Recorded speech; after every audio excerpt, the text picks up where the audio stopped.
Sang Sabda telah menjadi manusia dan tinggal di antara kita. Para sahabat Sabda Hidup yang terkasih, jumpa kembali bersama saya, Frater Jimmy dalam permenungan hari ini. Jumat 20 November 2020, pekan biasa yang ke-33. Permenungan kita pada hari ini diambil dari Injil Lukas, bab 19 ayat 45 sampai 48. Mari kita mempersiapkan hati kita untuk mendengarkan dan merenungkan sabda Tuhan. Dalam nama Bapa dan Putra dan Roh Kudus. Amin. Semoga Tuhan beserta kita sekarang dan selama-lamanya. Inilah Injil Tuhan kita Yesus Kristus menurut Santo Lukas. Dimuliakanlah Tuhan. Pada waktu itu Yesus tiba di Yerusalem dan masuk ke Bait Allah. Maka mulailah ia mengusir semua pedagang di situ. Ia berkata, "Ada tertulis, rumahku adalah rumah doa. Tetapi kalian telah menjadikannya sarang penyamun." Tiap-tiap hari Yesus mengajar di Bait Allah. Para imam kepala dan ahli Taurat serta orang-orang terkemuka bangsa Israel berusaha membinasakan Yesus.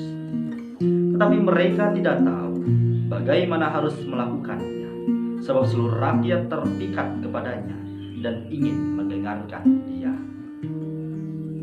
Demikianlah Injil Tuhan. Terpujilah Kristus. Para sahabat Sabda Hidup yang terkasih, dimanapun Anda berada, salam sehat dan sukacita untuk kita semua. Rumahku adalah rumah doa. Dalam bacaan Injil suci pada hari ini, Yesus mengutip ungkapan yang terdapat dalam kitab Nabi Yeremia. Rumahku adalah rumah doa. Yesus dalam Injil pada hari ini diceritakan ketika ia tiba di Yerusalem dan masuk ke Bait Allah.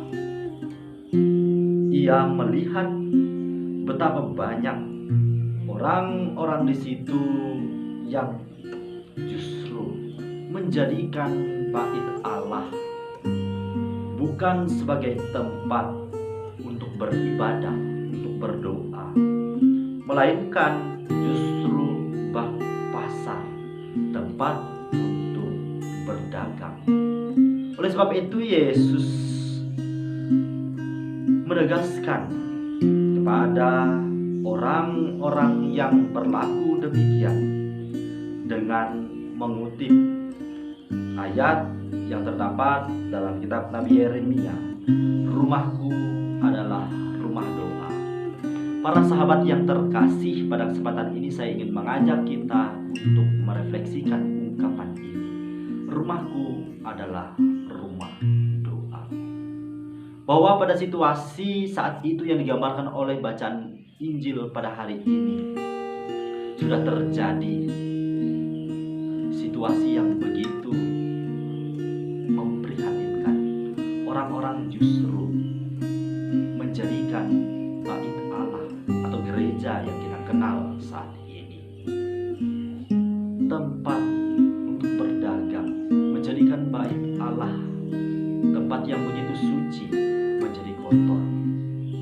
Saya ingin mengajak kita untuk merefleksikannya dalam diri kita masing-masing, bahwa Bait Allah yang seharusnya kita maknai dalam hidup kita sebagai tempat yang suci, tidak jarang bahwa dalam situasi hidup kita saat ini pun kita menjadikan Bait Allah ini tempat yang begitu kotor.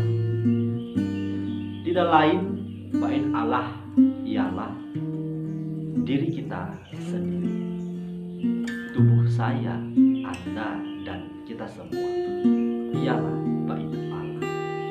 Maka ketika tubuh kita ini menjadi Bait Allah, apa yang terjadi? Sudah seharusnya tubuh kita ini kita jaga, kita rawat setiap hari. Sifat Bait Allah tentu saja sudah dengan sendirinya suci, bersih, dan harus senantiasa terjaga, dirawat dengan baik. Karena tubuh kita adalah bait Allah, maka tubuh kita menjadi tempat Allah bersemayam, Allah meraja dan bertahta. Akan tetapi satu pertanyaan yang hendak saya lontarkan: adakah tempat yang kita sediakan bagi Tuhan Allah berdiam diri, bertahta, dan meraja atas diri kita? Atau sebaliknya, justru kita jadikan diri kita sebagai tempat sarang penyamut, tempat kejahatan, hal-hal yang kotor terjadi. Maka para sahabat Sabda Hidup yang terkasih, dari permenungan hari ini tentu kita sudah selayaknya menelisik batin kita, melihat diri kita secara penuh. Apakah kita sudah meluangkan waktu setiap hari untuk menyadari bahwa betapa berharganya diri kita sebagai bait Allah yang hidup? Kita juga melihat apakah dalam semangat pelayanan kita setiap hari kita sungguh memberikan pelayanan yang tulus, atau kita masih bersikap seperti orang-orang yang digambarkan bacaan Injil pada hari ini, yang menitik beratkan pelayanan mereka hanya pada perkara duniawi saja, yakni terkait dengan urusan hal makan dan minum. Oleh sebab itu mereka menjual karya pelayanan mereka. Maka apa yang harus kita kerjakan setiap hari ialah berani untuk bersikap tegas, mengatakan tidak pada godaan-godaan yang kapan saja bisa menyesatkan kita, yang kapan saja bisa membawa kita pada hal-hal yang negatif dan semakin menjauhkan kita dari cinta kasih Tuhan. Dan daripada itu semua, kita pun juga diajak untuk tidak pernah berhenti berdoa, memohonkan rahmat dari Tuhan Allah agar memampukan kita menjaga, merawat bait Allah yang hidup dalam diri kita ini setiap hari, agar kebersihannya senantiasa terjaga dan Tuhan Allah dapat meraja dan bertahta dengan senyaman mungkin dalam diri kita, dan jadikan hidup kita sebagai bait Allah yang hidup. Dan barang siapa melihatnya senantiasa memiliki kerinduan untuk berdoa.